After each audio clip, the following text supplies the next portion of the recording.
Di bagian daerah Dapil 4 itu ada 5 suku. Ya. Suku yang pertama suku Nduga, terus yang kedua suku Lem, Ya. terus yang berikut suku Wano, Ya. terus yang berikut Lani dan Turu. Dapil 4 itu sebelumnya itu sudah aman, tidak ada masalah. Itu tidak ada masalah maksudnya itu konflik. Iya, Masyarakat dengan masyarakat itu pasti ada lah.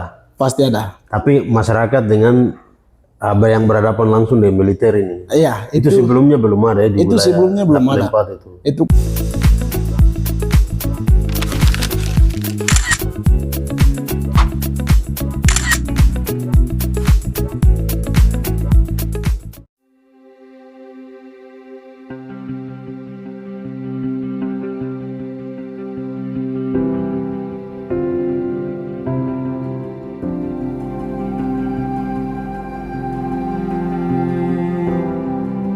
Baik, selamat sore pemirsa dimanapun Anda berada.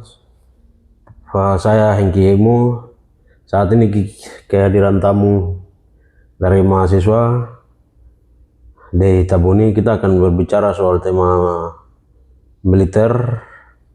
militeristik dan dampaknya terhadap masyarakat sipil di Kabupaten Puncak. Untuk itu saya akan berikan kesempatan kepada Dey untuk menjelaskan kondisi masyarakat sebelum adanya militer. Itu seperti apa? Bisa gambarkan di kampung di mana, terus di distrik apa, dan di kabupaten mana? Ya silakan. Oke. Baik, terima kasih ke Kak Hengki yang sudah memberikan waktu untuk saya. Izin saya langsung masuk. Mungkin sebelumnya perkenalkan nama saya Dey Murib. Tadi Kakak Hengki bilang di Tabuni tapi itu salah. Oh, ya, Tabuni punya anak. Ya. Iya, silakan. Baik, terima kasih. Mungkin saya langsung masuk terkait dengan situasi yang terjadi di Kabupaten Puncak. Jadi kita lebih arahnya ambil di Dapil 4, distrik Pogoma, terus Kemburu, Bina, terus Dorpos, karena situasi yang terjadi di atas saya baru dapat informasi sedikit. Kondisi masyarakat di situ bagaimana? Ya, kondisi itu berapa suku yang tinggal, kemudian mungkin di bagian daerah Dapil 4 itu ada 5 suku. Ya. Suku yang pertama suku Nduga, terus yang kedua suku Lem, Ya. terus yang berikut suku Wano, Ya. terus yang berikut Lani dan Turu. Iya. Jadi Lani sendiri dari suku saya Nduga. Oh, Nduga. Iya. Lani Nduga atau Lani Duga. Ya, Lani bisa bilang Lani Duga, Lem Duga, terus Lani Wano. Kalau Lani Nduga itu artinya Maman Nduga, Bapak Lani gitu. Tidak, satu gereja campur. Oh, satu gereja campur. Campur macam satu Oh, desa. kehidupan sudah berbaur jadi disebut Lani Nduga. Lani Duga. Oh, ya. Silakan. Jadi di sana saya sedikit update, mungkin masyarakat di sana semua warga publik sudah tahu daerah di sana itu sudah aman sekali, Ya. tidak ada masalah. Mungkin yang biasa mungkin ada sedikit masalah itu macam di Sinak, terus Wangbe, Beoka, itu yang biasa sedikit ada masalah. Tapi di bagian Muara yang bisa dibilang Dapil 4 itu sebelumnya itu sudah aman, tidak ada masalah. Itu tidak ada masalah maksudnya itu konflik. Iya, Masyarakat dengan masyarakat itu pasti ada lah. pasti ada. Tapi masyarakat dengan yang berhadapan langsung dengan militer ini. Iya, Itu sebelumnya belum ada ya, di itu wilayah sebelumnya belum Dapil ada. 4 itu. Itu kan belum ada pos di situ. Oke. Pos TNI di bagian Dapil 4 kan tidak ada, sehingga tidak ada konflik, terus tidak ada mungkin istilahnya begitu. Iya, iya. Jadi ada kehadiran TNI kemarin itu baru sedikit masyarakat di bawah pengungsi di mana-mana. Mereka kalau masyarakat di situ mayoritas petani atau ada yang sudah pegawai atau ada yang punya penghasilan yang selain dari petani? Ya, di situ mungkin rata-rata petani semua. Oke. Jadi bisa dikenal memang masyarakat di bawah itu sudah jauh dari kota. Oh, di pedalaman Pedalaman, gitu. iya. Ya. Itu kalau dari wilayah Sinak, dia ada di bagian barat. Bagian barat. Ya, Ya, bagian barat. baik. Jadi kehidupan masyarakat di sana tuh potensinya apa? Bisa jelaskan potensi? Potensi. Misalnya pertanian, kacang tanah, kayak Iya, itu daerah di sana itu memang tanah di sana subur sekali. Betul. Nah, jadi dia punya potensi alam itu memang sangat di apa nih? Subur ya. Subur ya, subur. Jadi di situ biasa dia punya ininya tuh macam buah merah, Ya, buah merah paling banyak ya. paling banyak. Terus kacang Kacang tanah. terus sayur-sayur. Ketimun juga yang besar-besar. Iya. tuh. Jadi Di daerah Muara itu. ya daerah Muara. Jadi kebanyakan masyarakat di bawah mereka mau macam jualan itu kan dari bawah petik naik ke Sinak karena di daerah di bawah kan bagian Muara di bawah Kali Sinak baru di bawah. Jadi mereka macam mau jualan apa Itu naik ke arah timur lagi. arah ke timur lagi ke ke atas Sinak. Oh, terus itu bandara biasa lagi berapa hari itu? itu lumayan jauh. Jadi dia kalau dari Bina terus dari Pokoma mereka mau naik itu harus 1 hari. Oke. Tidur di kampung Bak sini, Keangka. Ya. Nah itu baru lanjut lagi ke Sinak. Betul. Tadi bagaimana gereja kah? Oh, Sorry. Itu kemudian mayoritas masyarakat di Bina, Lumo ini mayoritas masyarakat yang putus sekolah atau masyarakat yang tidak pernah sekolah di situ. itu kebanyakan di situ pengaruh. Pengaruh terus satu tuh belum ada sekolah. Sekolah itu cuma SD ada, cuman itu dia agak bagian atas, dia jauh lagi. Nah, jadi anak-anak kebanyakan generasi mereka mau sekolah agak susah karena SD, SMP, SMA itu semua di bagian Sinak. Jadi mereka mau mendapatkan pendidikan, mau sekolah juga agak susah. Harus jalan kaki. Berkilo-kilo dari Sinak Barat ke Sinak Timur. Iya, Sinak Timur. Wah, itu luar biasa itu perjalanan jauh. Karena Bapak juga dulu tuh pertama tugas di Lumo di bawah. Lumo. Generasi yang pertama mungkin adik belum pun tete di generasi dorang pasti kenal. Nah, ini menarik. Jadi dari kehidupan masyarakat yang begitu aman, tentram, tidak tahu tentang konflik antar militer dengan sipil, sipil dengan militer. Nah, baru-baru ini sekitar tanggal berapa ya? Tanggal 4 sampai 4 Februari. Februari ya, 4 Februari itu 2025 itu ada penerapan militer. Nah, itu bagaimana kondisi masyarakat yang ada di Adikpu Kampung tadi sebutkan itu? Itu penerapannya tanggal 4 sampai tanggal 8 Februari. Nah, jadi itu tadi saya kembali lagi ke tadi awal bahwa sebelumnya masyarakat di Batu mereka belum biasa dengar bunyi helikopter, terus belum biasa dengar macam bunyi tembakan, macam-macam begitu. Jadi ketika itu tanggal 4 sampai tanggal 8 ketika adanya penerapan militer di kampung Timobur. Timobur itu dia perbatasan antara Sinak Barat dengan Pokoma. Jadi penerapannya di situ ada sekitar 15 heli yang mereka dorot ke sana dan mereka turun itu langsung tindakan macam rumah warga di situ mereka langsung masuk macam isi. Terus ada salah satu gereja juga nama jemaatnya GKI Bukit Sion. Itu langsung mereka masuk. Ini saya dapat informasi langsung dari atas. Orang tua mereka yang telepon ke saya. Silakan. Jadi mereka langsung isi dalam gereja tanpa harus macam pendekatan dengan masyarakat. Itu mereka langsung tindakan seperti begitu. Akhirnya masyarakat yang ada di situ, warga yang ada di situ tuh sudah mereka dengan ketakutan itu ada yang lari ke bagian Bina. Terus mereka tambah turun ke arah barat. Lagi. Pokoma, jadi mereka tambah turun lagi. Itu di Bina di bawah. Terus ada yang mereka naik ke bagian timur. Ke Sinak. Ke Sinak. di distrik Gigobak ya. Gigobak ya. Ya. Jadi mereka sudah ketika ada penurupan begitu sudah melarikan diri, Berpencar di situ masyarakat. berpencar. Terus selain dari Sina kan mereka lari lagi ke misalnya kan di situ perbatasan juga ke Puncak Iya. Jaya tuh. Iya.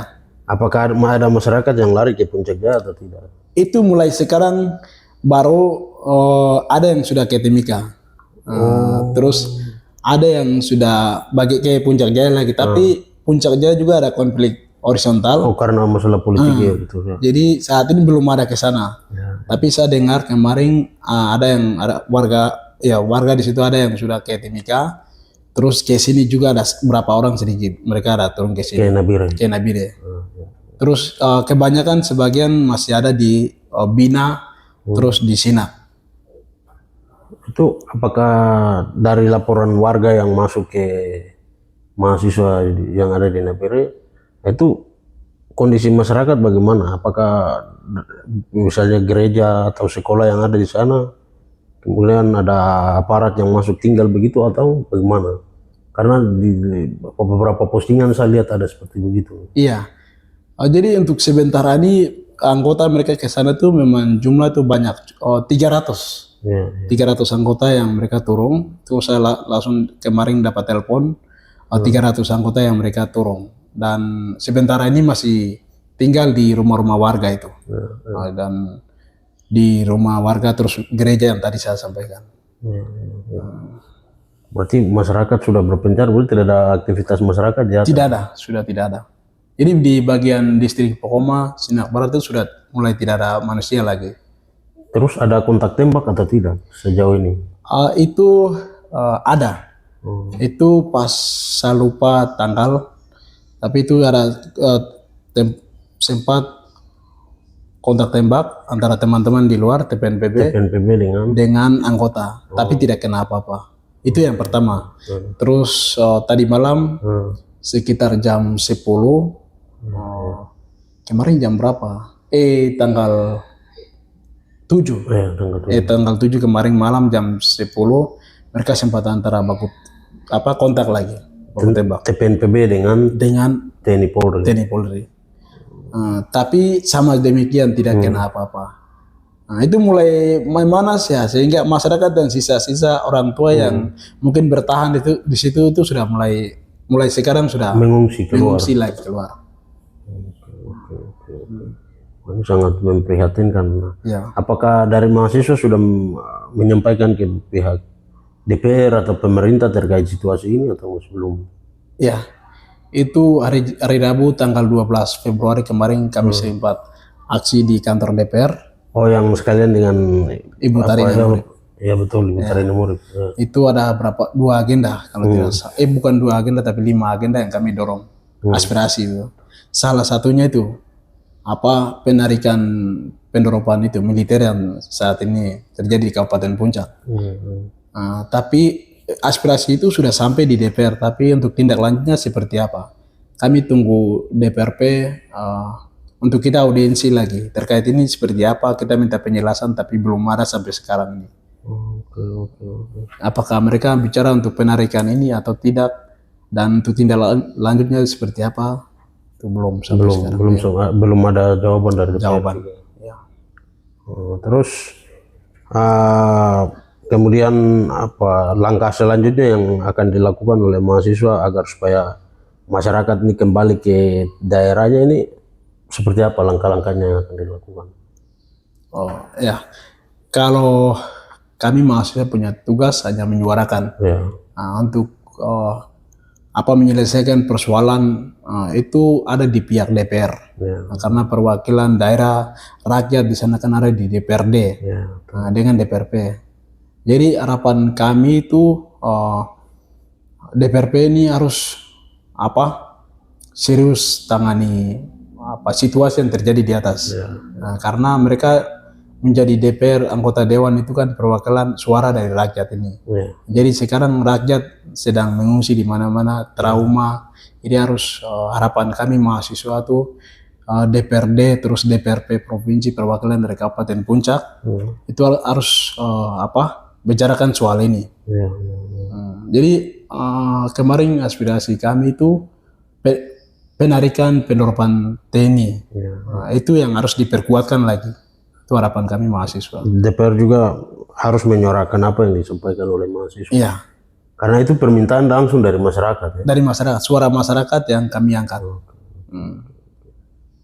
Ada hal-hal yang mau disampaikan juga mungkin dari kan ini kan di puncak ini juga rawan konflik ya, kontak tembak biasa antara Iya, TPNPB dan yang mengakibatkan warga sipil termasuk yang tadi kita bilang Ibu Tarina itu iya, yang baru dirayakan 2 tahun kematian itu, iya. kepalanya dipotong itu tanggal 3 Maret 2023. 3 ya. Nah ini kan ada kasus-kasus lain lagi tuh Iya, di betul. puncak selain itu. Nah ini bagaimana menyikapi situasi ini dari mahasiswa? Ya, itu kan Tuhan titipkan kita untuk hidup di atas tanah negeri yang ada di Kabupaten Puncak. Ya. Sebelum kehadiran TNI ini kan tidak ada masalah, aman sekali. Tidak hanya di Dapil 4 daerah Pogoma dan juga Sinak Barat saja, tetapi ada beberapa daerah macam Wangbe, Beoga, Sinak, Akan Dugume. Itu kan dulunya itu sudah tidak ada masalah, aman sekali. Tetapi ketika kehadirannya TNI, terus teman-teman di luar TPNPB ini juga mereka tidak hanya tinggal sembarang tempat, di masyarakat punya tempat, dan itu tidak, mereka punya pos juga sendiri-sendiri. Jadi harapan kami untuk ini kalau bisa tidak boleh ada penambahan pos lagi di setiap. Mungkin ada saat ini penerapan militer di daerah Dapil 4, distrik Pogoma itu segera tarik kembali begitu. Harus tarik kembali, itu harapan kami. Karena kehadiran TNI ini membawa dampak buruk sekali bagi kami punya orang tua di atas. Kasihan, kita punya orang tua, saya pengungsi di mana-mana, baru kita macam mau sekolah itu memang agak susah. Jadi harapan kami seperti begitu. Oke. Baik, itu tadi harapan dari mahasiswa agar supaya ketika terjadi konflik itu biar TNI dengan TPN saja yang berkonflik. Ya. Jangan lagi menyasar ke masyarakat sipil. Nah, yang lebih parah lagi itu karena masyarakat sipil ini kadang aparat mereka tidak tahu mereka punya gaya. Ya. Maksudnya gaya hidupnya, gaya berpenampilan, mereka kerap itu beranggapan bahwa ini sama saja ini antara masyarakat sipil dengan TPNPB. Akhirnya ketika mereka tembak, mereka klaim bahwa ini adalah TPNPB, padahal tidak seperti begitu. Ya. Nah, fakta-fakta ini sudah banyak sekali terjadi di daerah-daerah konflik di Papua seperti Intan Jaya. Nah, misalnya Pendeta Zanambani yang mereka tembak di dalam kandang babi. Ya, betul. Nah ini kan dorong pikir TPN, ternyata seorang hamba Tuhan. Ya. Nah kemudian ada Katakis juga yang ditembak di Intan Jaya, juga sama dicurigai TPN gitu. Terus Ibu Tarina juga. Ya Ibu Tarina juga kan mereka kejar. Ya. Lalu ada ibu yang kena di tangan, kemudian di paha. Ya. Lalu dikirim berobat di rumah sakit Sinak dan dikirim lagi ke Timika. Timika ya. Kemudian di Sinak tuh ada pendeta satu dan juga guru. Ya. Guru semua itu. Ya, kepala sekolah semua. Yang masuk berburu bawa kuskus, mau tembak kuskus, lalu dia dikira TPN juga. Iya, betul. Nah maksudnya situasi-situasi, iya, iya. Situasi-situasi ini yang kemudian bisa berdampak buruk ke masyarakat sehingga betul. DPR dapat mengambil dia punya peran sebagai fungsi kontrol, pengawasan agar supaya masyarakat di sana bisa hidup aman dan damai seperti tadi penjelasan di awal itu. Betul. Baik, terima kasih Bung sudah datang di Tiru Podcast. Semua kita akan kembali lagi di lain waktu dengan isu yang berbeda. Siap. Sekian dan terima kasih. Aku. Hormat. Wah.